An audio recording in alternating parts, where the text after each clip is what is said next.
मुलायम सिंह जी का निधन भारतीय राजनीति के लिए एक अपूरणीय क्षति है। मैं ईश्वर से प्रार्थना करता हूं कि उनकी दिवंगत आत्मा को शांति दें, उनके परिजनों को शक्ति दें ताकि इस दुख को वो झेल सके। लाखों उनके समर्थक, मैं उम्मीद करता हूं कि मुलायम सिंह जी के जनसेवा के दिखाए हुए रास्ते पर चलेंगे और उत्तर प्रदेश और देश के लोगों की अपेक्षाओं को पूरा करने में अपना योगदान देंगे। Doctor Manoj Sinha, lieutenant governor Jammu Kashmir राज्य के, वो ये कह रहे थे कि लंबा उनका जीवन रहा सेवा का और वो उम्मीद करते हैं कि उनके समर्थक उनके दिखाए हुए रास्ते पर चलेंगे। और अविनाश तिवारी लगातार उनकी पार्थिव देह को जैसे ले जाया जा रहा है मेदांता गुरुग्राम से दिल्ली स्थित उनके आवास पर, उसी काफिले के साथ हैं। उनसे जानेंगे कि वो कहां तक पहुंचे और कितना वक्त और बाकी है, और दिल्ली स्थित उनके आवास पर कितनी देर उनकी पार्थिव देह को रखा जाएगा। अविनाश।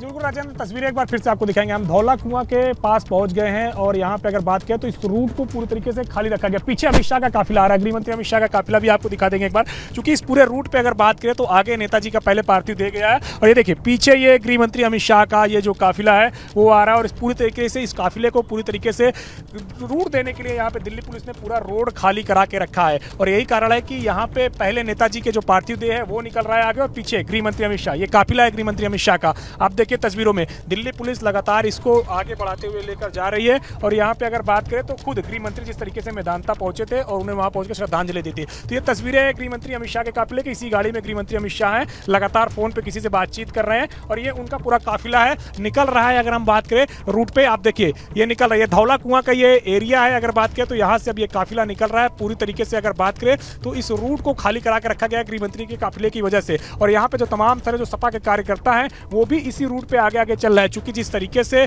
यहाँ पे अगर बात करें तो नेताजी के पार्थिव देह को दिल्ली स्थित आवास पे रखने का निर्णय लिया गया। तकरीबन 1 से 2 घंटे यहाँ पे निर्णय लिया गया कि 1 से 2 घंटे वो पार्थिव देह को यहाँ पे रखेंगे और इसके बाद फिर यहाँ से लेकर के जाएंगे सीधे सफाई के लिए सड़क मार्ग के जरिए, यानी कि यमुना एक्सप्रेसवे के जरिए। तो ये गृह मंत्री अमित शाह का काफिला यहाँ से निकल गया है और अब देखिए यहाँ पे अगर बात करें तो लगातार जिस तरीके से अभी फिलहाल पुलिस ने इस पूरे मार्ग को रोक दिया है, चूंकि जिस तरीके से आगे गृह मंत्री का काफिला है और गृह मंत्री के काफिले के बाद अगर बात करें तो अब यहाँ पे पुलिस ने कुछ देर के लिए यहाँ पे ट्रैफिक को रोका है, चूंकि गृह मंत्री की सिक्योरिटी होती है, हाई प्रोफाइल ये सिक्योरिटी होती है। जब तक वो आगे निकल नहीं जाएंगे तब तक के लिए ये मार्ग को रोक के कुछ क्षण के लिए रखा जाता है। यही कारण है कि तमाम तरह जो गाड़ियां हैं वो अब पीछे लगी हुई है और इस पूरे मार्ग को खाली करा के रखा गया और नेताजी का जो शव है वो पहुंचने वाला होगा राजेंद्र, अगर मैं बात करूं तो अशोक रोड पे, क्योंकि जिस तरीके से पूरी तरीके से इस मार्ग को रूट दिया जा रहा है। उत्तर प्रदेश के 3 बार के मुख्यमंत्री रहे और देखिए अब ये रूट को खाली करके छोड़ दिया गया, क्योंकि जिस तरीके से अब अगर बात करें तो नेताजी का जो पार्थिव देह है वो इसी रास्ते से आगे निकला है। गृह मंत्री अमित शाह इसी रास्ते से आगे निकले हैं और अब इस पूरे रूट को खाली करके रखा गया है। तस्वीरें आप देख सकते हैं, चूंकि रूट लगा हुआ था गृह मंत्री का, यहाँ से काफिला निकला है तो उसके बाद अब ये काफिले को छोड़ा गया है। तो यहाँ पे पूरी तरीके से सड़कें खाली हैं और आगे लगातार तमाम तरह जो गाड़ियां हैं वो बढ़ रही हैं और कोशिश यही है कि नेताजी का जो पार्थिव देह है उसको जंतर मंतर के पास जो उनका सरकारी आवास है, जो उनका अगर बात करें तो जो सांसद के तौर पर उनको आवास मिला हुआ है, उस पर कहीं ना कहीं उनको वहां पर रखा जाए, तमाम से जो कार्यकर्ता अपनी श्रद्धांजलि दे सके। और यही कारण है कि 2 घंटे के तकरीबन वक्त बताया जा रहा है कि वहां पे रखा जाएगा 2 घंटे तक पार्थिव देह को और उसके बाद फिर अगर बात करें तो यहां से पार्थिव देह को सफाई ले जाया जाएगा। तो नेताजी जिस तरीके से उनकी कार्यशैली रही है, जिस तरीके से आप बता रहे थे अविनाश कि समाजवादी पार्टी के दिल्ली जो कार्यालय है समाजवादी पार्टी का, वहां भी ले जाया जा सकता है उनकी पार्थिव देह को।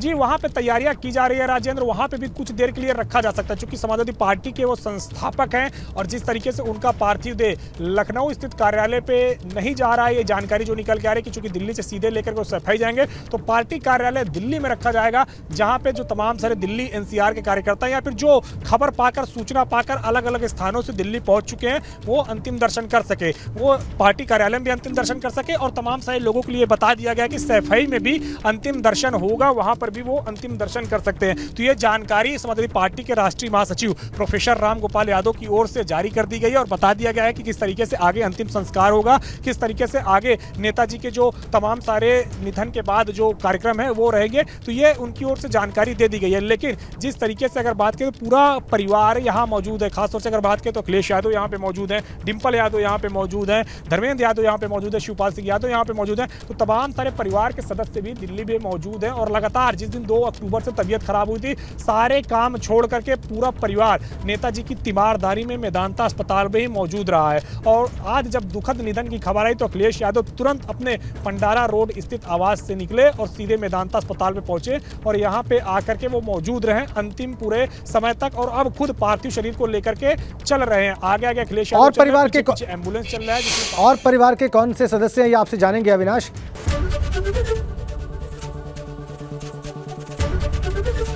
एबीपी गंगा, खबर आपकी, जुबान आपकी।